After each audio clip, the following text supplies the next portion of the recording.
Obrigada. Boa tarde a todos. É um prazer recebê-los. Eu agradeço pela presença de vocês e por aqueles que estão nos acompanhando remotamente. Então, a gente teve um pequeno imprevisto. Antes de a gente se apresentar, acho importante pontuar que, contrariando a programação, a professora que iria proferir a palavra na palestra sobre violência na escola, ela não pôde vir e, em razão disso, nós aqui assumimos e, metodologicamente, estabelecemos que seria melhor fazer uma roda de conversa sobre as violências que ocorrem nas escolas cotidianamente, que precisam ser reconhecidas, que precisam ser conhecidas, para que haja uma postura de ação, não de reação. Então, a gente vai falar um pouquinho sobre essas violências nas escolas e, diferente do que aconteceu ontem, vamos responder as perguntas que vierem no decorrer da nossa fala, assim como uma mesa redonda é estabelecida, né, de uma maneira mais dinâmica, mais ágil. Então, eu vou me apresentar rapidamente. Eu sou a professora Karen Ambra, sou pedagoga, mestre e doutora em Psicologia da Educação pela PUC de São Paulo. Tenho experiência na educação básica como professora, tanto exercendo a docência na educação infantil, como nos anos iniciais do ensino fundamental, por quase 20 anos. E, embora as violências, porque não se trata de uma apenas, mas de vários tipos que, infelizmente, nos acompanham no dia a dia da escola, não é algo que a gente, acho que depois de muitos anos de docência, consiga lidar com uma tranquilidade, com facilidade e mesmo encaminhamento. De igual modo, não acontece assim, de maneira leve. Mas vamos tentar trazer com leveza nessa mesa redonda, tanto o tema como os encaminhamentos possíveis. Então, eu vou passar a palavra agora para a minha colega, professora Solange, para que ela possa também se apresentar rapidamente. Boa tarde, eu sou professora Solange, sou doutora em projetos educativos na área da saúde, né? Então, aí a gente faz uma interface entre educação e saúde, e de onde, de repente, surgiu a ideia, né, de nós trazermos essa questão da mesa redonda, né, porque são muitos anseios que nós, enquanto professores, temos dentro da sala de aula com essa violência que nos assola todo dia, né, e que, às vezes, o grande peso, efetivamente, fica no professor, quando, na verdade, a gente tem que pensar que essa violência ela é não vou dizer um problema, não é bem essa palavra, mas de todos, né? Essa violência que é infringida com a nossa criança, com o nosso bebê, com o nosso adolescente, ela é pertinente à saúde, ela é pertinente à educação, ela é pertinente à assistência social.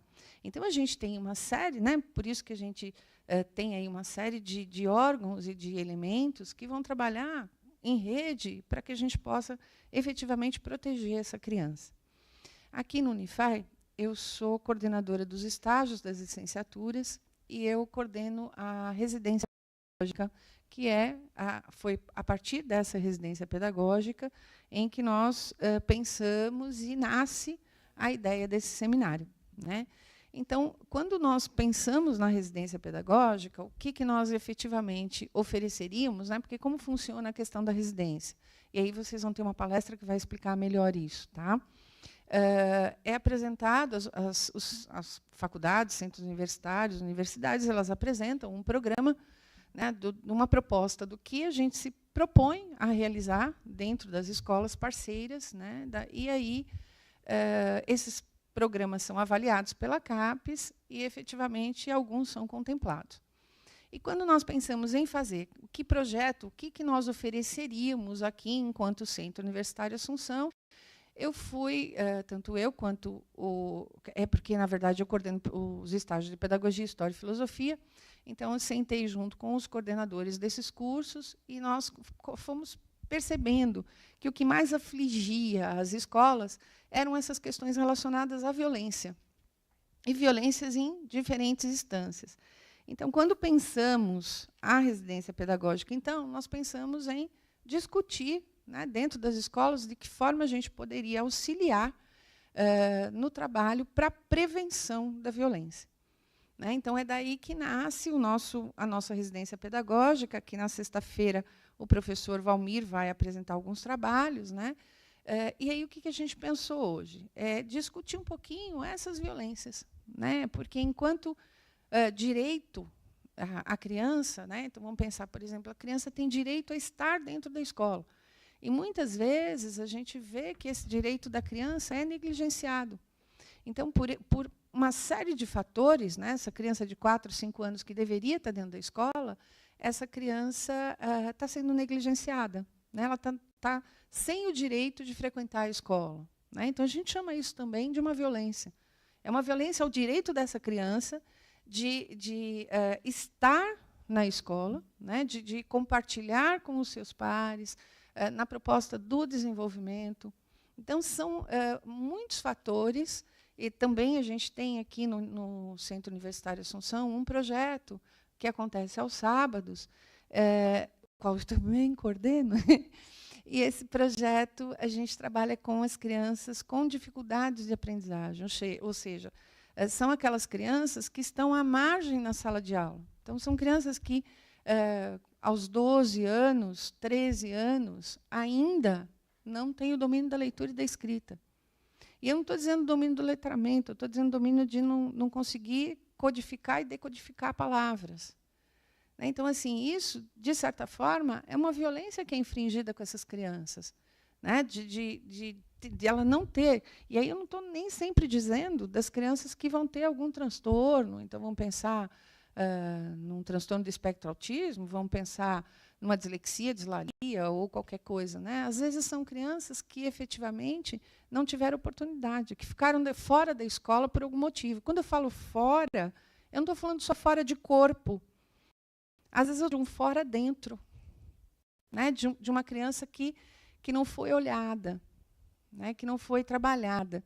E, quando eu trago isso, eu também não trago só a culpa, né? Porque isso, enquanto professores, a gente acaba assumindo algumas culpas e parece que tudo cai nas costas da gente, e às vezes cai mesmo, mas que não é uma questão muito maior, é uma questão muito mais ampla.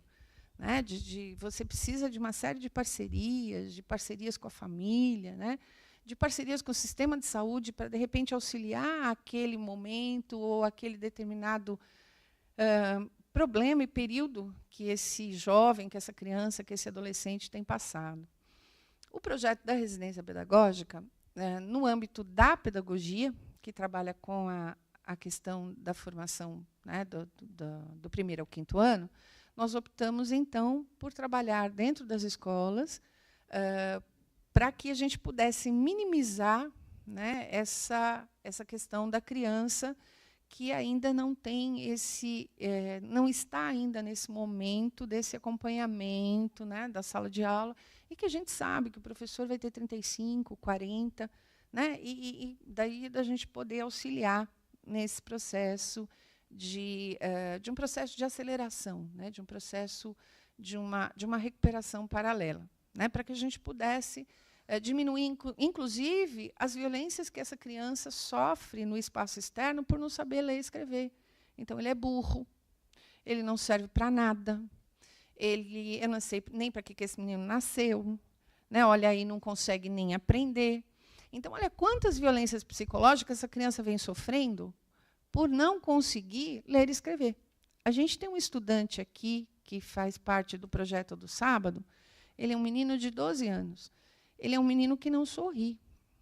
Ele é um menino que não levanta o olho. Tá? Ele olha para a gente. Esse menino veio de vários estados, né? Porque eu falo de vários estados, porque ele nasceu num lugar, aí a mãe, um ano foi para outro, 2 anos foi para outro, né? E ele vem parar aqui, né? e ele está dentro de uma escola do estado de São Paulo, e a gente tem essa criança que não lê. E quando a gente conversa com ele, e quando a gente fala, e quando a gente propõe algumas ações, ele se nega. Ele se nega por quê? Ele se nega porque ele já foi tão violentado. Então, ele diz assim para mim, eu não quero tentar. Eu falo, mas por que você não quer tentar? Ele fala, porque eu vou errar. Eu falo, mas e se você errar, o que vai acontecer? Ele fala, então, vai todo mundo rir, vai todo mundo dizer de novo. Então, olha quantas violências ele vem sendo revitimizado o tempo todo, porque ele não sabe ler aos 12 anos, quando todo mundo sabe ler, porque o mundo é letrado e a gente tem que ler. E aí, quando eu percebi isso, isso porque eu trabalho aqui num projeto que acontece aos sábados, tá, com um grupo de estudantes dos estágios da pedagogia que trabalham, e aí eu consigo trabalhar num grupo menor. Né? Então, não estou dizendo que essa é uma receita para que vocês possam utilizar na sala de aula. Não. Mas aí, o que nós pensamos? Vamos pegar esse menino, e aí nós separamos o menino com mais um outro menino que estava mais ou menos na mesma condição dele, né, de leitura e de escrita, e tiramos esse menino do grupo. Então, a gente tem ali 2 estagiárias, né, que trabalham com esse menino. E eu soube, né, eu recebi uma ligação de uma coordenadora, agora eu não sei dizer para vocês se foi da coordenadora ou se foi da professora, perguntando qual era a metodologia que a gente estava utilizando aqui, porque o menino havia apresentado progresso. Então, ele já havia começado a ler algumas palavras e ele já tinha pedido, ainda muito timidamente, ele já tinha pedido para a professora algumas indicações, se ela podia ajudá-lo em alguma coisa. Então, assim, não foi metodologia mágica. Foi a gente poder ter um tempo e dizer para esse menino que ele não é o que todo mundo diz. Então, ele não aprendeu, ele não começou a olhar para aquelas letras que ele me trouxe o exemplo e disse assim, eu falei, o que você sente quando você olha para aquele caderno? Né? Ele falou, é um monte de bicho. Eu falei, tá, como bichos? Ele falou, olha, é um monte de bicho. Ele falou, sabe quando você joga o veneno no esgoto? Ele falou, e não vai saindo daquele esgoto um monte de barata que vai te assustando? Eu falei, vai. Eu falei, até eu estou assustada. Né? Ele falou, então, é assim quando eu abro o livro. É um monte de coisa que está trazendo. E aí, gente, qual é o sentido dessa barata? É o sentido de desespero, de medo, de angústia. Né? Pensa você jogando esgoto, aquele monte de barata. Não sei aqui quem tem, mas eu pelo amor de Deus, eu fecharia como ele faz. Fecharia esse livro e deixaria essas baratas lá.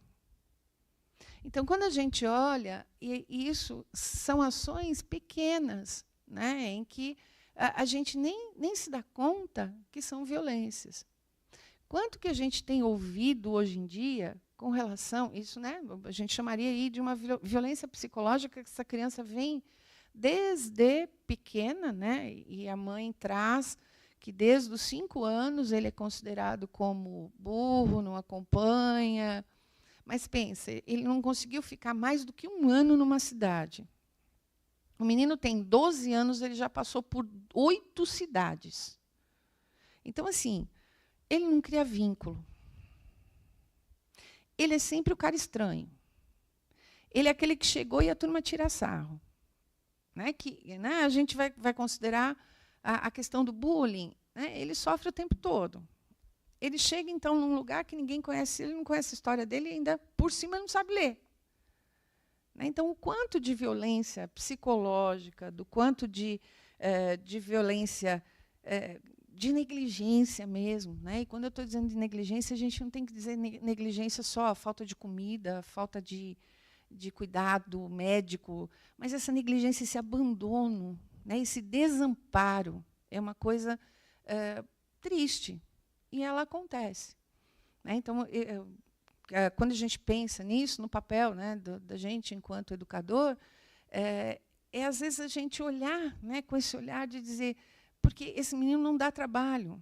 ele não deve dar trabalho nenhum na escola, porque ele quer ser invisível, ele quer desaparecer.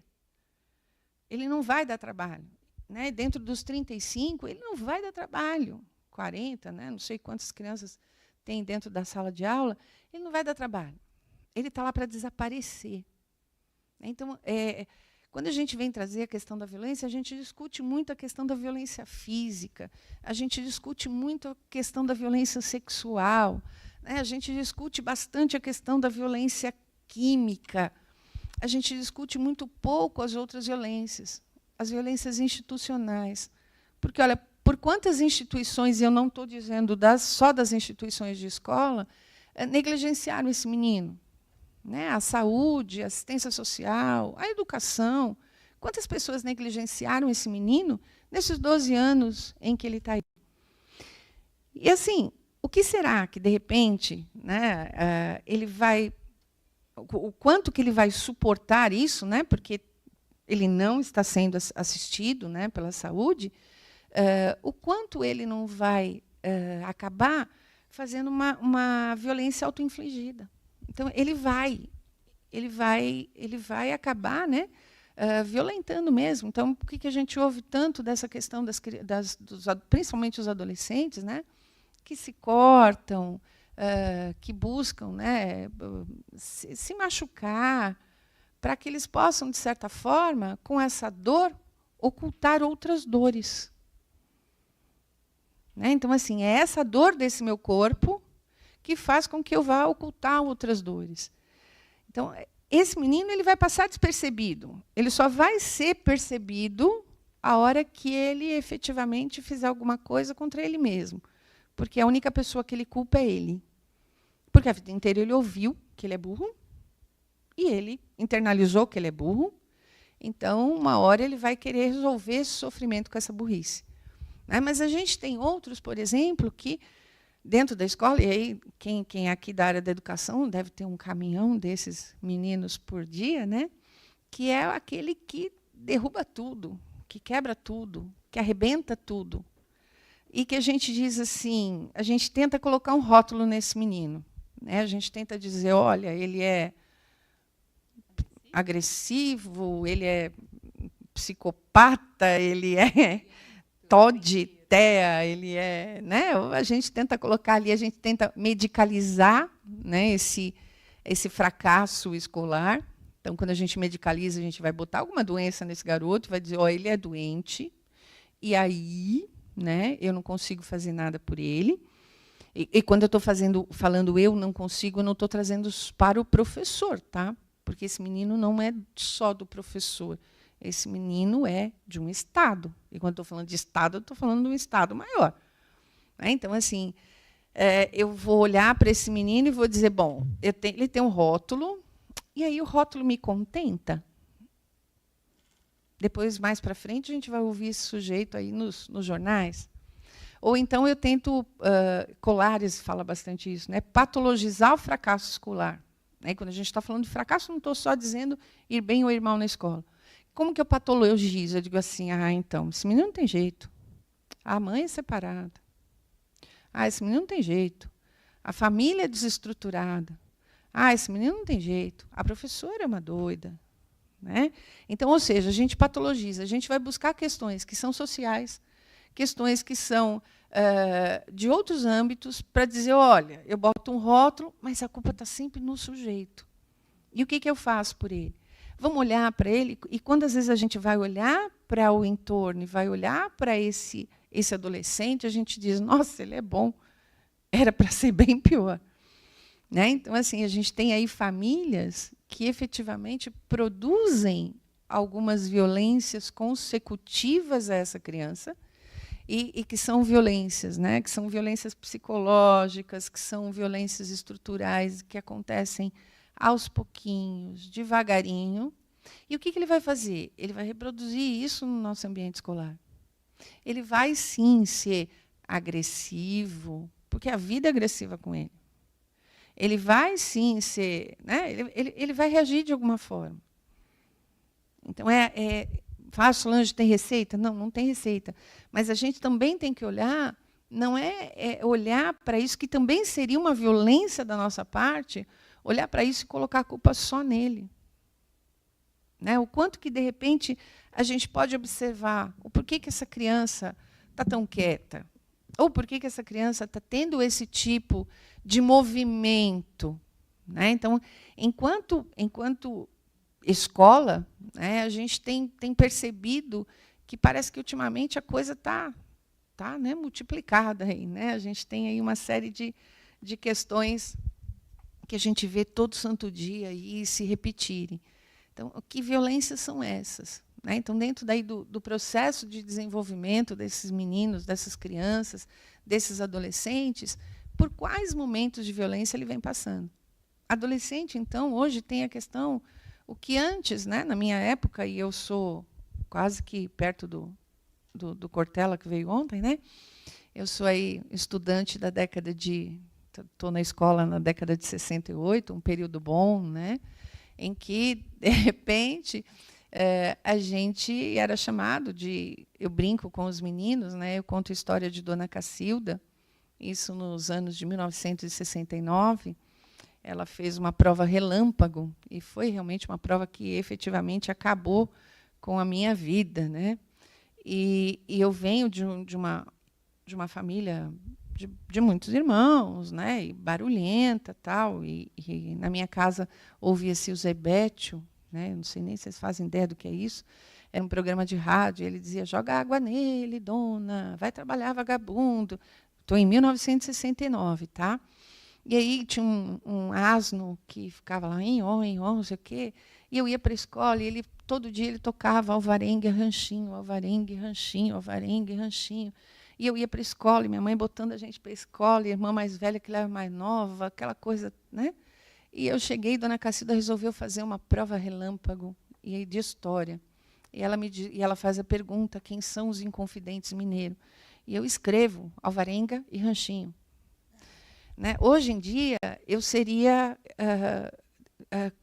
a professora teria sido complacente comigo. Né? Ela teria dito fratura do discurso, ato falho, alguma coisa do gênero. Né? Mas Dona Cacilda não me perdoou, né? Porque era o alvarengue Peixoto, ela não me perdoou. Então, eu vou para um momento, né, em que eu fico ali na porta da escola, da sala, né, com a minha prova ali, para que todo mundo visse a besteira que eu fiz, né, para que eu pudesse...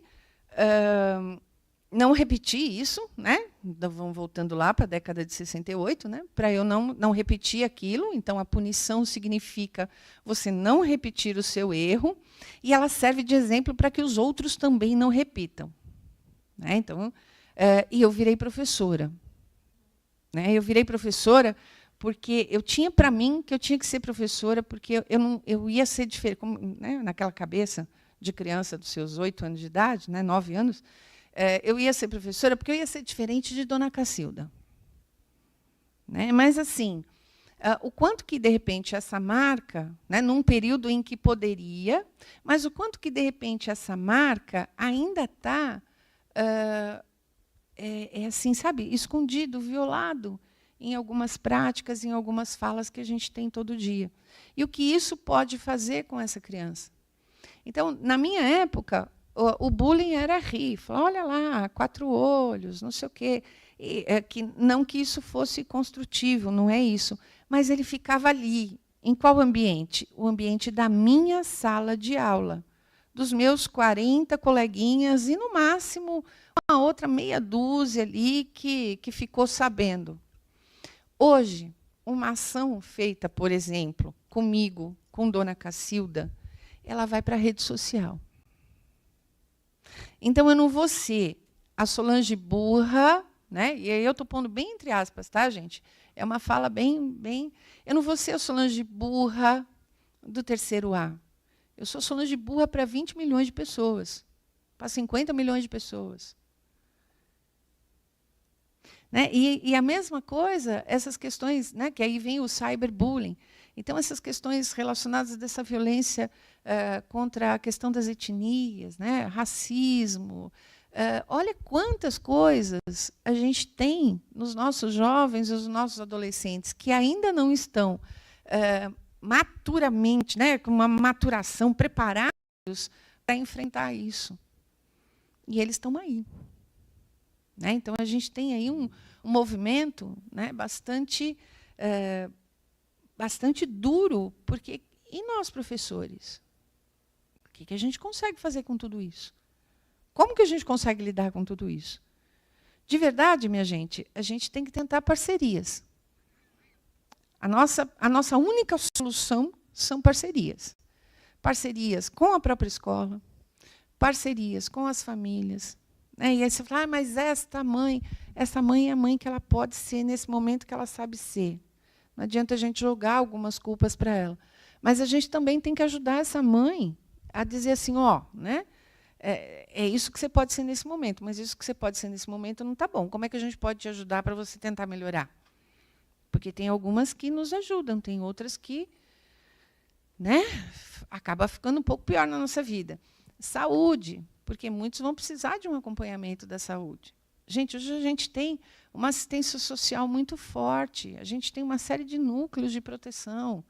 Tá? E se vocês olharem aí, a gente tem muitos núcleos que são relacionados à proteção a vários tipos, à juventude, à violência, à mulher. Né? A gente tem uma série de núcleos que vão nos ajudar a tentar ajudar essas pessoas para que essas pessoas possam ajudar, né, a escola a ajudar essa criança.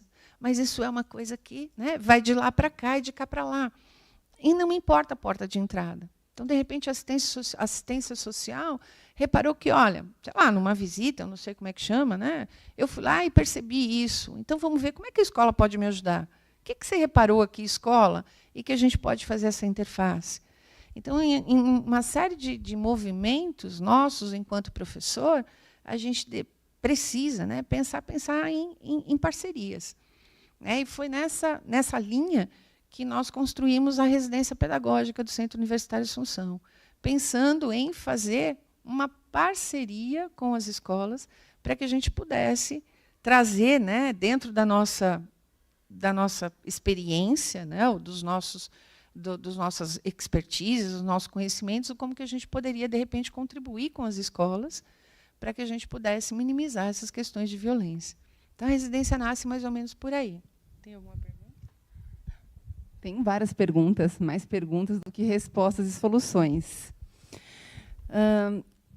Hoje de manhã eu estava ouvindo a professora Ana Carla falar sobre mediação de conflitos.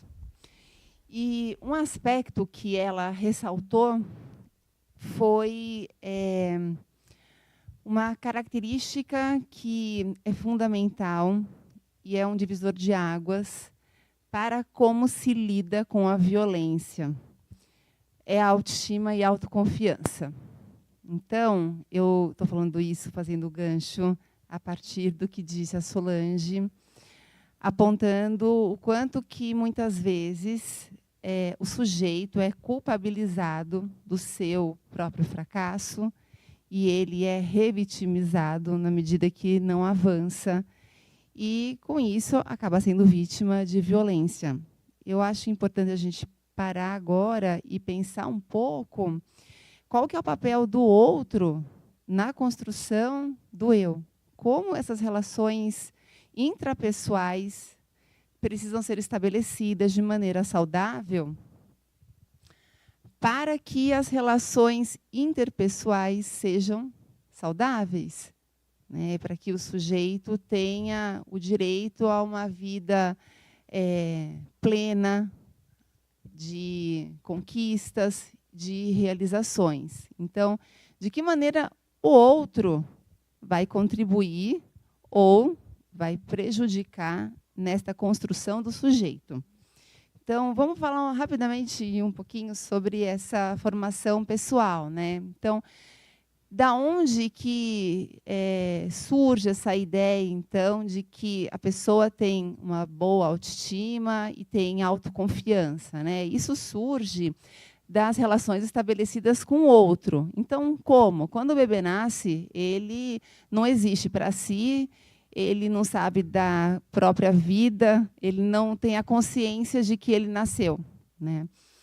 Isso vai acontecer, esse despertar do sujeito para si mesmo, por volta de 1 ano e meio, quando a criança, um belo dia, se olha no espelho e ela vê naquela imagem refletida, não um bebê qualquer, mas ela própria, e a representação dela fisicamente.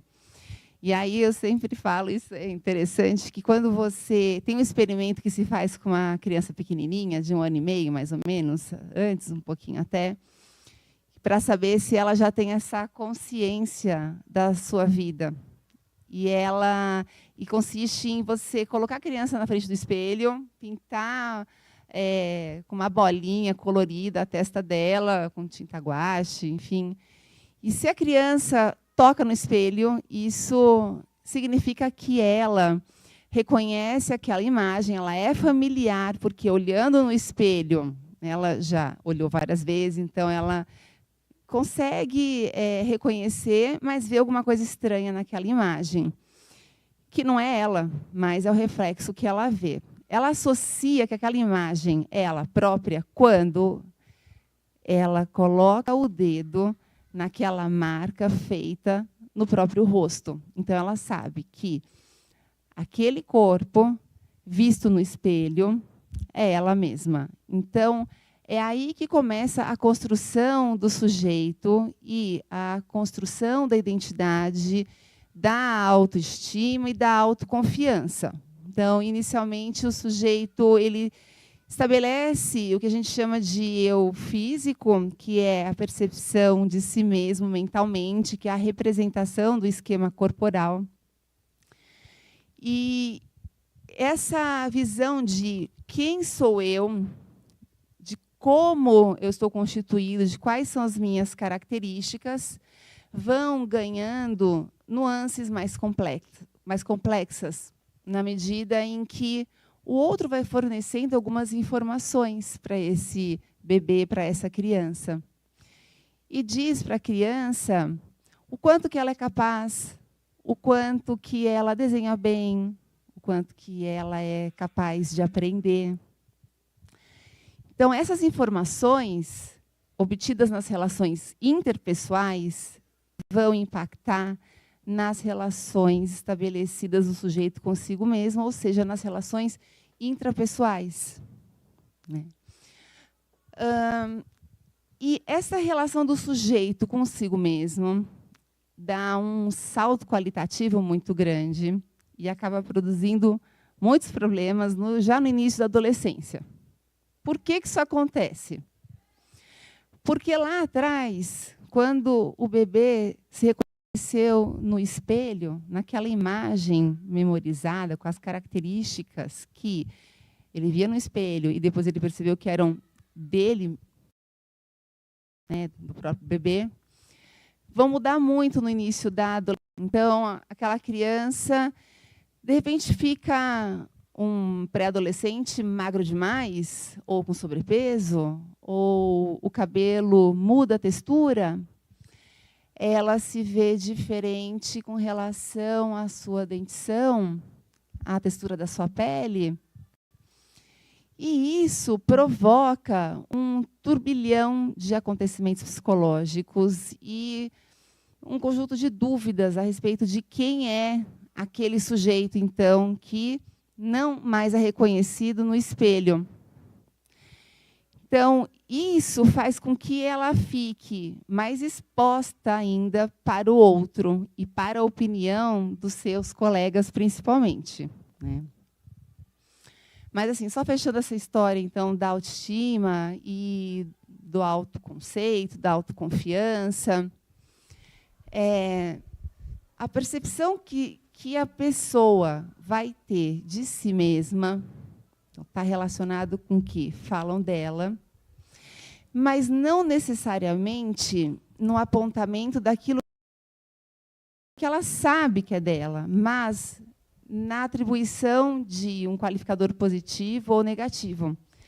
Então, no cabelo é assim, assado, se a compleição física é de um jeito ou de outro. O que importa saber para o adolescente, para a criança e para o adolescente, principalmente no início da adolescência, é aquilo que eu reconheço como meu, fisicamente ou psicologicamente, é bom ou não é?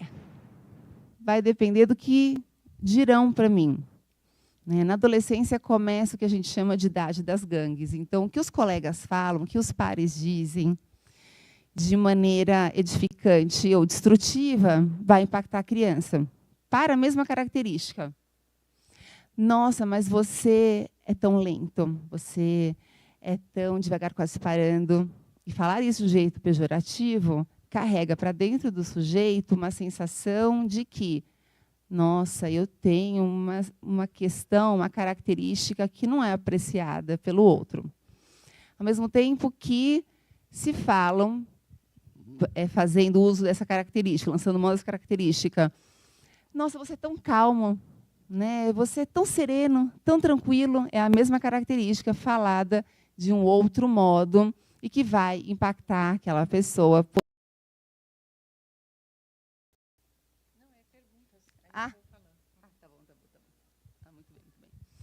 Então, percebam que a prevenção ela se dá inicialmente, né? Daqui a pouco a gente vai falar sobre quando a violência se instala, o que fazer, mas a prevenção é um momento para se pensar na violência como forma de evitá-la, né?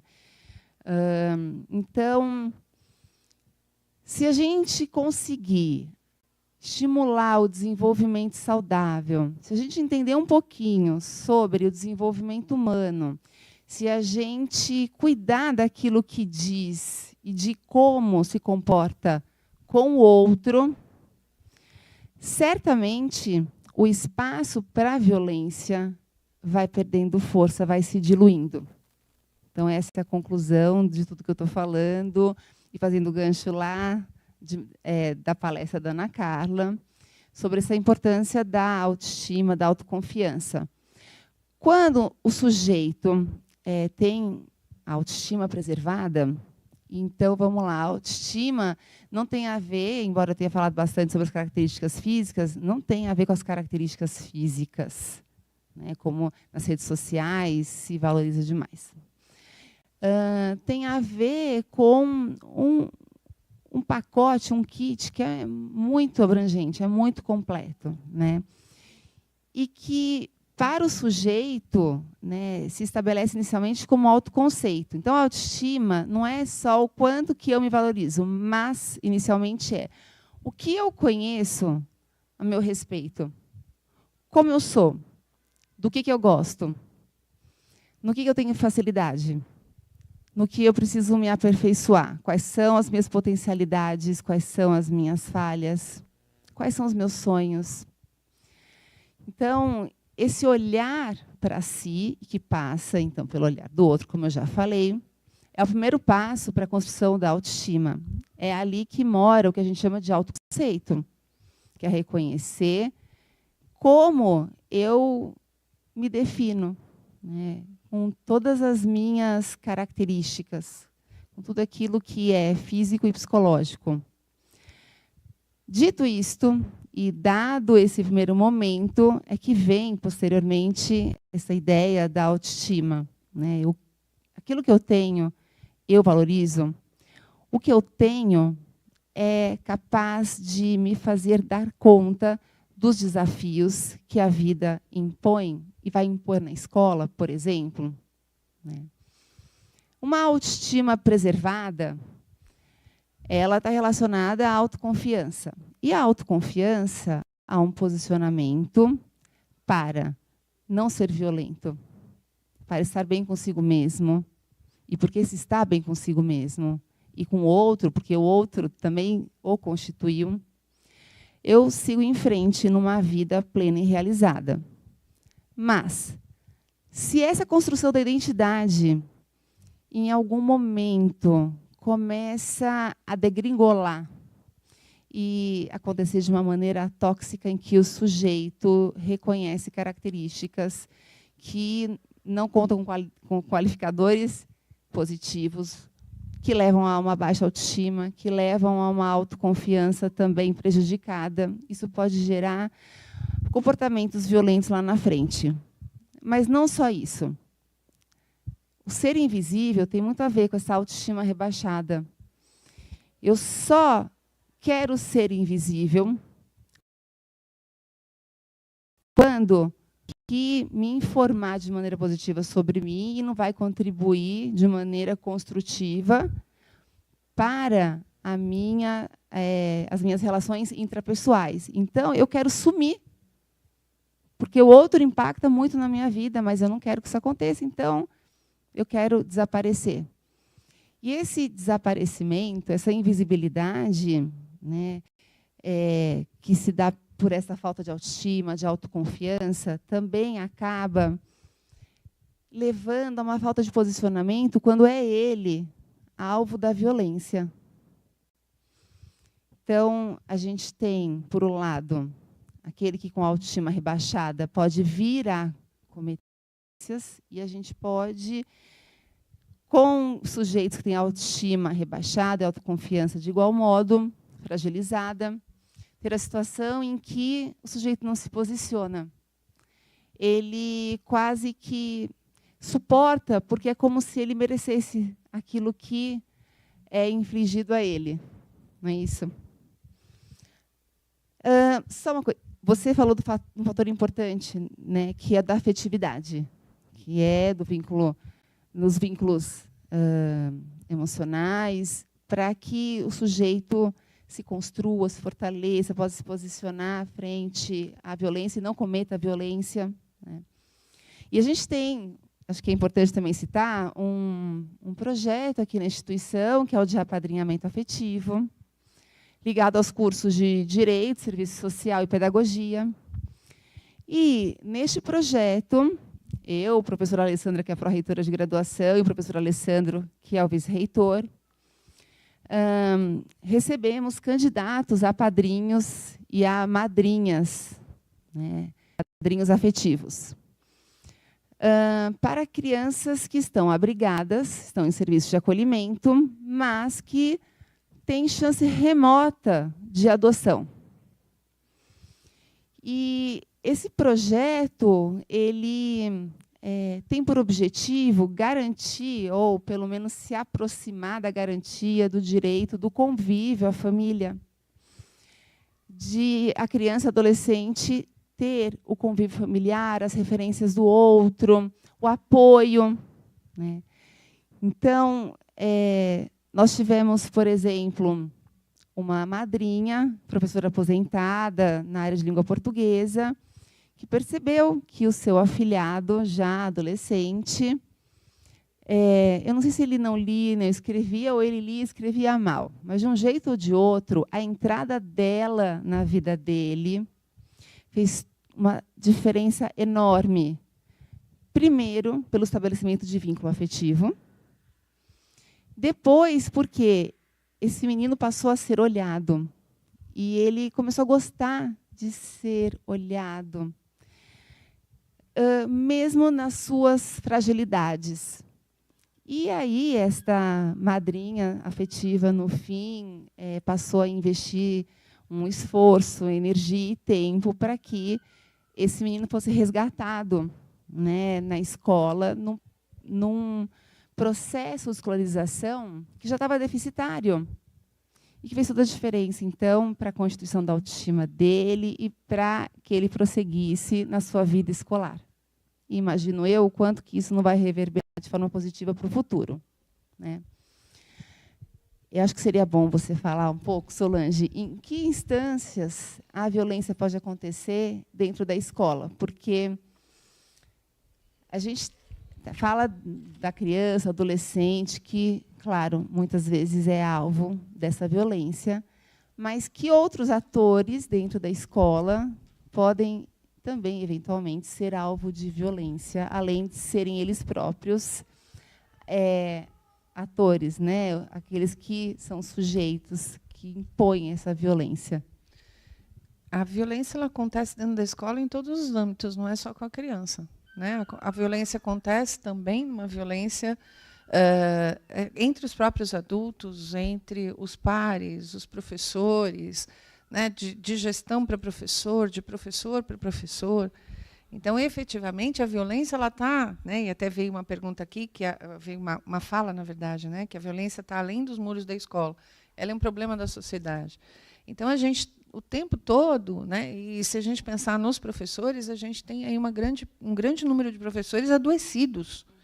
Os professores estão adoecidos psicologicamente, tá? Exatamente por conta que não dá para dar conta.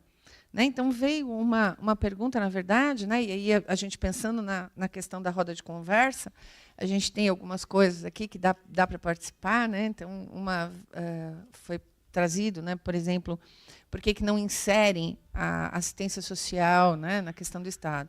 Já existe a lei, né, 13.935 de 2019, que é essa questão aí da gente ter na educação básica, as escolas públicas de educação básica, ter os psicólogos e ter os assistentes sociais. Então, aí não sei se é o pessoal da área da assistência social, porque roda de conversa, todo mundo participa da brincadeira aqui, né? Pode trazer, né, quais são os elementos que efetivamente impactam. A legislação existe, mas ela ainda está difícil de ser cumprida. Né? E, de verdade, não sei se o pessoal da assistência pode ajudar. A outra questão também que a gente tem, né, que a pessoa traz, é a questão que existe em outros órgãos. Então, a gente tem aqui uma pessoa que é do núcleo de... no CREAS. Presta o microfone para ela. Ele é um núcleo NPJ. Tá? Então, assim, faz parte, por exemplo, de uma rede que poderia auxiliar. Então, ela, enquanto do núcleo, né, ela pode falar melhor do que eu. E você sobe aqui.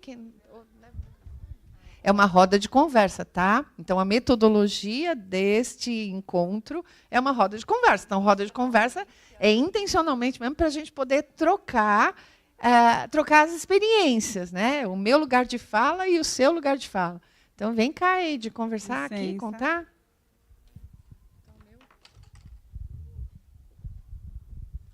Boa tarde, professoras. Nós trabalhamos aqui no território de Vila Mariana. Então, falando sobre uma questão de supervisão, né? A gente tem a SAS de Vila Mariana, que a nossa supervisora é a Adriana Forlanetti. O NPJ ele é um serviço, é um núcleo de proteção jurídica, e a gente trabalha dentro do CREAS de Vila Mariana. Então, o CREAS recebe os casos e encaminha para o NPJ. O que a gente atende no NPJ? Situações de violação de direito. Envolve criança, adolescente, em especial do que a gente está falando aqui, mas a gente também recebe mulher vítima de violência contra o idoso, enfim. E aí, quando a gente está falando um pouco dessa questão da prevenção, dentro da assistência social, acho importante a gente compartilhar isso, existe um serviço chamado CCA, que é o Serviço de Proteção da Atenção Básica. Então, quando a gente está falando dessa situação de prevenção, eu acho que antes, né, dessa vulnerabilidade e risco, toda a rede deveria acessar. Aqui, o NPJ, a gente aciona a UNAAPA, a gente faz articulação com a saúde, realmente, quando já existe a violação de direito. Então, acho que, quando a gente está falando de prevenção e de contribuir para, é um pouco desse olhar. Tá? E a escola pode ter acesso a esse NPJ, ou como a gente acessa o NPJ? A gente já interessa para a gente, né? Os casos que a gente recebe, geralmente ele vem encaminhado pela nossa supervisão da SAS, e aí o CREAS encaminha, mas também é um serviço de porta aberta. Então, se existe alguma situação de violação de direito envolvendo a criança ou adolescente, qualquer um de nós, como agente de proteção, pode procurar o serviço. Aqui na região de Vila Mariana, a gente está alocado na Rua Essa de Queiroz, número 615. E aí todas as regiões têm um NPJ. Tá vendo?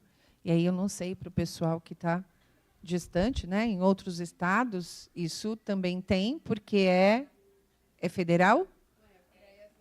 Então, o CREAS é federal e aí a gente vai ter em todos os estados. Então, não importa, o pessoal que está nas redes, que estão online, também tem esse acesso para poder pedir aí uma orientação. E a questão da prevenção, que foi o que a Ide trouxe, né? Antes da gente chegar na situação da violência, a gente tentar prevenir.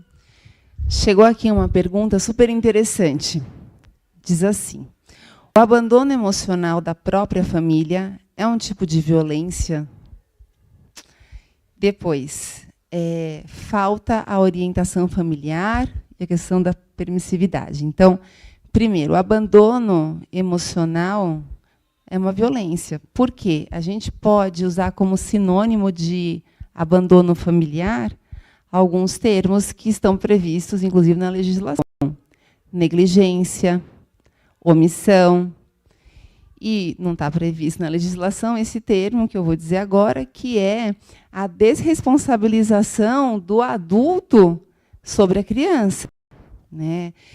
E a escola, aliás, aqui tem um papel importante, porque todos nós nos tornamos humanos por meio de um processo de educação, de construção daquilo que a gente nasceu para ser, mas só se realiza por meio de estímulo e de convívio social com o outro, né? Então, uma vez que a escola identifica esse tipo de situação, é ela responsável, corresponsável pela educação da criança, por esse processo de humanização, e não pode se furtar de chamar, de orientar, né? A escola, via de regra, é especialista na área de educação e precisa se posicionar, né? Não pode também se omitir. Então, o abandono emocional, ele existe, ele é silencioso muitas vezes, porque ele não se manifesta sob a forma de gritos. Ele não é escancarado, mas ele é tão impactante para a constituição do sujeito e a construção dessa identidade saudável, que faz com que o indivíduo possa ter uma vida plena e realizada, que é algo que precisa ser considerado, sim, como violência, né? Porque acaba indo contra o direito da criança de ter uma família responsável, de ter referências positivas que possam encaminhá-la. E isso tem tudo a ver com a segunda parte aqui do questionamento, do comentário, sobre a falta de orientação familiar e permissividade, né?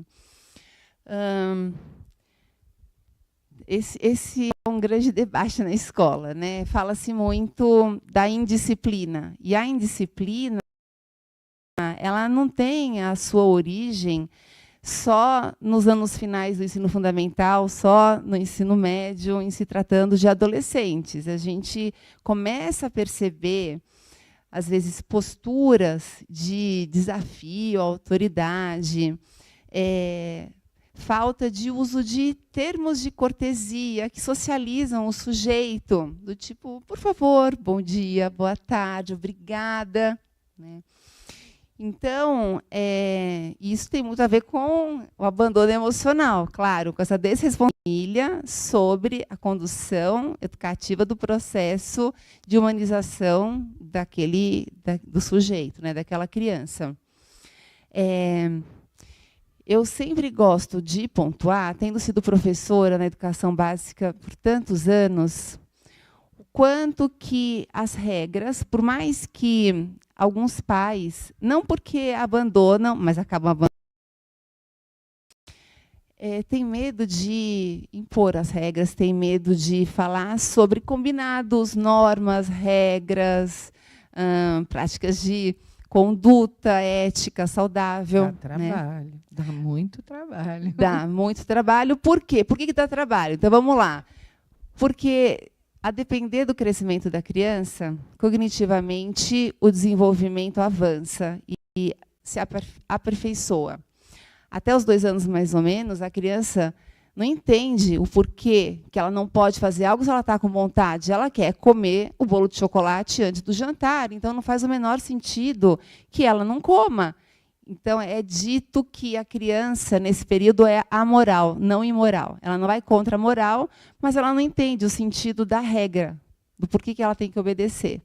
Acompanhado, então, a partir dos 2 anos, da heteronomia moral, que é quando a criança passa a obedecer às regras. Muitas vezes ela não entende 100% o sentido delas, mas o que ela percebe e é impactante para a sua vida, para a construção da sua autoestima e autoconfiança, é que as regras têm o poder de proporcionar um sentimento de segurança, de poupar que aquela criança tão pequena tome decisões, uma vez que as decisões têm consequências que ela não é capaz de prever, porque a gente está falando de uma criança no período pré-operatório, operatório concreto, e que carece dessa visão sobre uma situação no futuro, né, a ser projetada.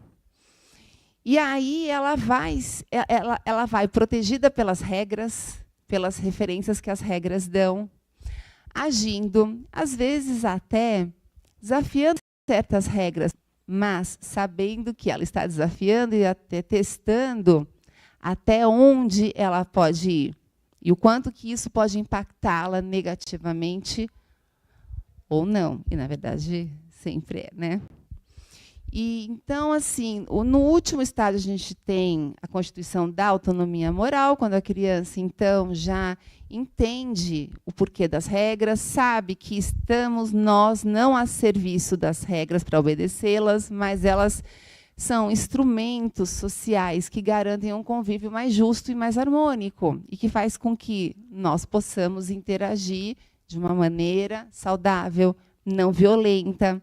Então, a permissividade, ela traz consequências que são muitíssimo complexas. Então, desde a falta de segurança, né, que é sentida pela criança, a falta de uma referência de direcionamento daquilo que ela pode ou não fazer, de como ela é vista pelo outro quando ela age de uma maneira equivocada, até mesmo, então, essa questão de que, bom, eu posso fazer tudo, então eu sou a maioral, eu posso me impor. E aí ontem eu falava que violência vem do latim cis, que significa impor pela força, né, uma situação que leva à apropriação, à tomada de posse, o que não é da pessoa. Nesse caso, você toma para si aquilo que é de mais valoroso no ser humano, que é a liberdade. Que a partir do momento que a pessoa age de maneira desregrada, ela atropela continuamente aquilo que é a liberdade de ser e de agir do outro. Então, respondendo, acho que é isso. Aí tem uma outra questão, como indicar o programa de residência para os estudantes. Está ouvindo? Tá, né? Para os estudantes e para as famílias. Aí eu fiquei um pouquinho em dúvida, porque assim, o programa de residência é um programa que, quando a CAPES, né, lança esse programa de residência, é feito um edital, tá? É lançado um edital pela CAPES, e aí as universidades... Não, aí as universidades elas se cadastram, né, e os projetos que elas propõem são colocados, né, são avaliados lá, e aí a universidade, o centro universitário, ele é contemplado com o projeto e ele aplica. Tá? Aí a pergunta seria, no projeto daqui?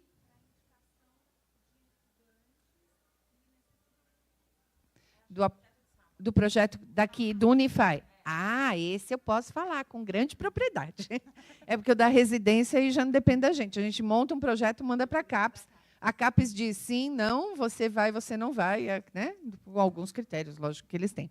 Então, vamos lá. O projeto do programa de acompanhamento que a gente tem aqui aos sábados, ele, você pode indicar, tá? Você aí pode encaminhar e-mail, aí eu te passo e-mail e tal. Geralmente, a gente faz algumas parcerias com as escolas. Então, eu sou professora de educação infantil e conheço vários coordenadores.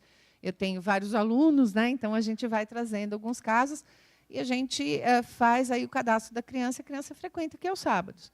Eu tenho, às vezes, um número limitado de crianças, porque eu tenho um número X de alunos que têm condições de estar atendendo. Né? Então, efetivamente, esse semestre, eu estou trabalhando com 12 crianças e 10 estagiários, né? Porque algumas que eu estou colocando em 2.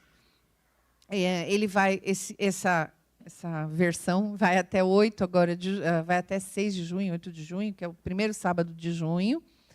Daí a gente senta e vê as crianças que têm condições, de repente, de serem liberadas, e aí a gente coloca outras, né, no lugar, e algumas crianças continuam, né, porque a gente vê que é necessário e a gente vai continuando.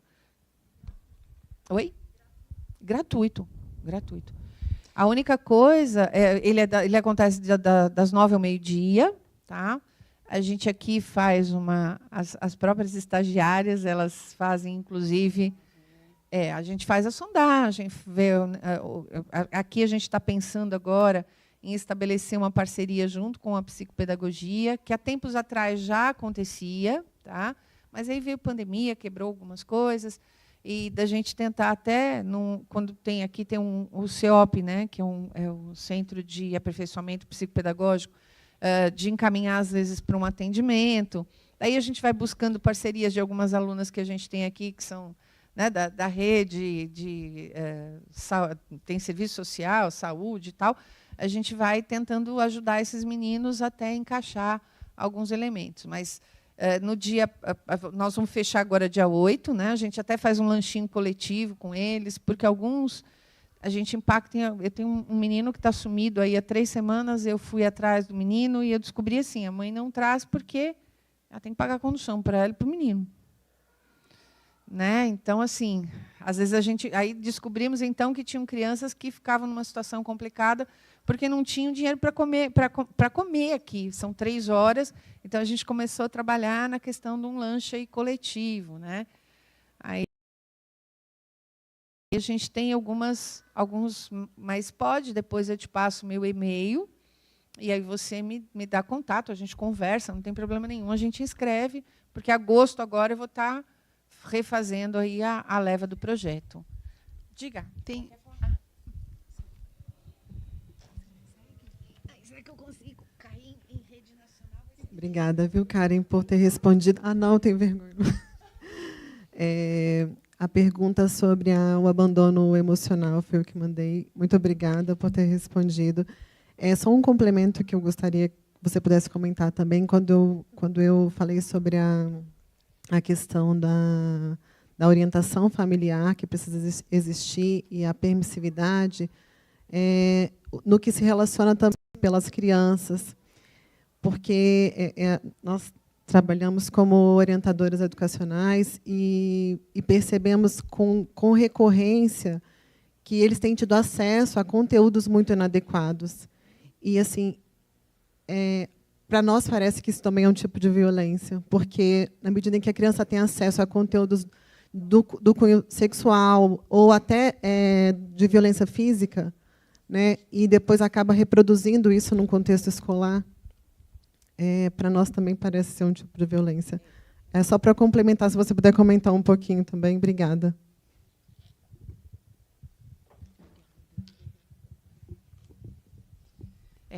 É um tipo de violência, sim. Tá? Inclusive, quando a gente pensa nisso, é uma negligência da família. Então, a gente podia até chamar de uma violência negligencial, não sei se seria efetivamente essa, por essa criança ter acesso a isso, porque é de responsabilidade da família, né, esse conteúdo que está sendo disponibilizado pela criança. Então, é muito difícil, e eu trabalho com crianças de B2, eu trabalho com crianças de 1 ano e 8 meses e 2 anos. E algumas coisas que a gente vê, que a gente ouve essas crianças repetirem nessa faixa etária, são efetivamente, e que já vem sexualizando, e a gente discute aí um maio laranja, né? Ela já vem sexualizando desde os 2, 3 anos de idade, a partir de conteúdos que elas estão assistindo. Então, isso sim, é uma violência que é infringida contra essa criança e que ela é de competência da família, né? Eu complementaria com mais 2 danos possíveis de enxergar, né, com esse uso exagerado dos eletrônicos, principalmente do celular, porque é tão fácil a criança portar, ela já nasce manipulando e sabendo usar, né? Então, se você tira o celular de uma criança que já está acostumada a fazer uso dele por longas horas, o que vai acontecer? Ela vai ficar perdida. Ela não sabe o que fazer, ela não sabe brincar, ela não consegue lidar com o tédio, ela é incapaz de criar alternativas em substituição àquele eletrônico. Então, ela, de maneira passiva, é guiada naquilo que ela pensa, em como ela sente. E ela é pelo eletrônico, não é poupada, não é isso. Ela é levada a não conviver com o outro, a não desenvolver a linguagem oral, o raciocínio. Então, isso é muito sério. Impacta psicologicamente a criança, cognitivamente, afetivamente, socialmente, né? Então, você, um celular, como o cuidador principal de uma criança, ai, meu Deus do céu. Violência. É uma violência, é você se responsabilizar totalmente. Né? A gente tem eu tinha um menininho de 1 ano e 8 meses, e a gente, na roda, né, de conversa, até por conta da próxima pergunta aqui, na roda de leitura, eu ofereço para essas crianças de 1 ano e 8 meses livros. Então, né, estava falando essa coisa da criança não saber ela própria se ocupar, porque é o celular que a ocupa, né? Então, aí tem bem a ver com isso, né? Mas, assim, a gente só faz uso do nosso raciocínio e fortalece um pensamento lógico, crítico, reflexivo, na medida que tem material sobre o qual se debruçar intelectualmente, pensar a respeito, falar a respeito, trocar a respeito. Então, isso nos fortalece cognitivamente e humanamente falando, coisa que o celular não faz. O celular é uma ferramenta de alienação, né, de todas as formas, de todos os aspectos do desenvolvimento humano. E aí isso cola exatamente com uma pergunta que, né, veio para a gente, a Solange vai ler. Eu até, fazendo uma relação entre a pergunta e o celular, ele pergunta assim, como as bibliotecas podem auxiliar nesse processo de não violência e auxiliar no evento danoso, né, às crianças, nos eventos danosos. Eu tinha um menininho de 1 ano e 8 meses que, na roda de leitura, eu ofereço livros. Aí todo mundo fala, vai livro, ele vai rasgar, ele vai comer. Hoje ele vai rasgar, amanhã ele vai comer. Mas, assim, se eu oferecer e for trabalhando com eles, amanhã ele vai. Só que eu comecei a perceber nesse menino, era muito engraçado, porque ele pegou o livro, era o primeiro ano que ele estava vindo para o SEI, né? Então, a primeira vez que ele estava vindo para a escola, 1 ano e 8 meses, e aí ele fazia assim no livro. E bravo, e fazia assim na capa do livro, e fazia assim na capa do livro. E ele foi ficando nervoso, ele tacou o livro longe, né? Porque, assim, o que ele estava dizendo para mim? Isso daqui não vira. Porque como essa criança de 1 ano e meio vira o mundo? Essa criança de 1 ano e meio vira o mundo com esse dedinho. Aí eu peguei o mesmo livro que ele atirou longe, coloquei na frente dele, fiz assim, e virei a página. Ele olhou para mim, ele olhou para o livro, aí ele pôs o dedo na boca e empurrava a página, porque acho que ele falou assim, a sacada aí da Solange está, né, na molhadinha na saliva, né? Aí eu fui e fiz outro movimento de virar a página. Aí entreguei o livro para ele de novo. Aí, quando ele virou a página, ele olhava para mim e ele fez, ó. Eu falei, é. Aí virei outra página. Ele, eu, ó. Né? Então, assim, essa criança, o mundo dela funcionava no dedo. E aí, essa pergunta que traz, como que as bibliotecas podem, eu acho assim que muito no trabalho mesmo das discussões, das rodas de leitura, das contações de história, em que tragam essas questões, né, da não violência, dos valores. A gente tem muitas obras bem interessantes que trabalham essa questão da violência física, da violência sexual, do racismo, né? A gente tem uma série de questões que as bibliotecas, nas suas rodas de leitura, elas podem trazer essas discussões para dentro daquele espaço, né? E até porque é um espaço diferenciado e que ela pode ali, né, usar de uma série de recursos. Então, eu acho que as bibliotecas elas têm, dentro das ações que acontecem dentro das bibliotecas, né, eu acho que a gente pode trazer muito a valorização. Às vezes a gente fica pensando em contar fábulas, em contar né, os clássicos, que são importantes, mas a gente também tem que trazer esses elementos para serem pensados. Acho que, como que a gente está de horário? Pode ser mais um? Tá. Então, como podemos reestruturar o sistema educacional para que ele valorize igualmente diferentes tipos de aprendizagem, evitando a estigmatização de estudantes que têm dificuldade em disciplinas? Bom, primeiro eu vou dizer, né, que ufa, né? Opa. A mudança tem que vir de dentro para fora. Então, na verdade, se a gente pensar no sistema de educação, se a gente pensar na legislação, se a gente pensar na LDB, se a gente pensar na BNCC, se a gente pensar em todos os documentos que norteiam a educação brasileira, né, nas competências, se a gente pensar na questão das competências e habilidades, se a gente pensar nas matrizes de saberes, se a gente pensar em todos os documentos que a gente tem que normatizam a educação brasileira, a gente tem isso na inclusão, né, na política, na perspectiva da educação inclusiva, né, na inserção do atendimento educacional especializado, né, se a gente pensa que a gente tem a educação especial enquanto uma modalidade, se a gente pensa que a gente tem aí, né, as modalidades de ensino quilombola, indígena, educação no campo, né? Então, todas as perspectivas da modalidade que a legislação garante que a educação seja feita de forma diferente para diferentes grupos, a gente priorizaria essa questão aqui de valorizar igualmente os diferentes tipos de aprendizagem. Mas ela tem que acontecer de dentro para fora. Eu, Solange, costumo apostar muito na formação e atormento a cabeça dos estudantes para que eles possam ir para as escolas e fazer diferente.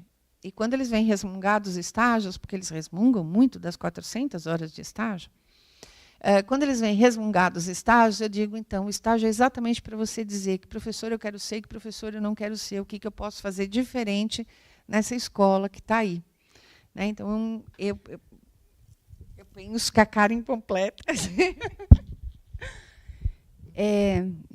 Olha, gente, então eu vou começar pelo fim, né? Estudantes que têm dificuldades em disciplinas. E aí a gente tem um problema sério, porque quem se sente com falhas para aprender, com uma inabilidade, e que assim é visto, há uma chance grande de haver um impacto na sua autoestima, na maneira como esta criança ou esse adolescente se vê. Mas, de novo, né, o problema não é só a dificuldade por si, mas como que a pessoa lida com ela e como que as pessoas lidam com essa dificuldade, a família e a escola. O peso que é dado para essa dificuldade como definidor da vida da criança ou como um momento que pode ser superado, afinal de contas, todos nós passamos por obstáculos que temos que superar e também enfrentamos dificuldades. E eu digo isso porque, quando eu era criança, adolescente, eu era muito ruim em esportes. E eu era 4 olhos e mão furada. Era a última a ser escolhida para compor os times. E aquilo era uma dificuldade, não necessariamente numa disciplina, né, assim, mais tradicional, clássica, como língua portuguesa ou matemática, mas era educação física, e eu era inábil. Então, eu precisei trabalhar em mim mesma, né, uma situação de rejeição que acontecia a cada aula, quando eu não era escolhida para compor os times. Né. E nessas circunstâncias, nesse contexto, ajuda muito o olhar atento de quem está dentro da escola, né, de percebendo que a criança, o adolescente, tem uma dificuldade, não só imaginar uma solução para superar essa dificuldade, mas como lidar com essa dificuldade. Agora, é claro que o que é valorizado na escola passa muito pelo que as famílias valorizam, pelo que a sociedade valoriza. Porque na escola existe uma reprodução constante daquilo que acontece no entorno, como foi dito aqui, numa das perguntas, né? E qual é a expectativa, né, para uma criança e um adolescente que está na escola? Você está numa escola particular, o que os pais querem? Já na educação infantil, eu cansei de ouvir isso. Esta escola prepara para o vestibular? Esta escola está bem posicionada no Enem? E aí a gente verifica aqui uma situação em que a escola tem que ter jogo de cintura, precisa se posicionar como especialista em educação, em humanização, né, em construção do sujeito. Então, acho que uma das formas também de valorizar outras aprendizagens e, por isso, outros aspectos do desenvolvimento e habilidades, começa pela avaliação. É que a nossa avaliação, lá no final da educação básica, se faz verificando habilidades que se referem ao pensamento lógico-matemático, à linguagem verbal, ao domínio de conteúdos, né? Enquanto que, se eu valorizo na escola que aquele adolescente dança divinamente, né? Isso vai, de alguma forma, ser aproveitado para a vida dele? Então, ele tem que ver que, sim, que fazer o vestibular não é a única opção da vida dele, embora seja um caminho possível, que ele pode se expressar, ele pode construir conhecimentos, não só lendo e escrevendo, mas tem pessoas com uma incrível inteligência espacial. Outras pessoas vão ter uma inteligência espiritual que tem que ser vista, reconhecida, valorizada, e talvez a avaliação seja um caminho a ser repensado para que as aprendizagens diversas possam ser consideradas e valorizadas. Acho que é isso. E esse estigma, né, cabe também a gente, enquanto professor, pensar quantos foram os estigmas que me foram colocados e quais são aqueles que eu vou colocar nos outros.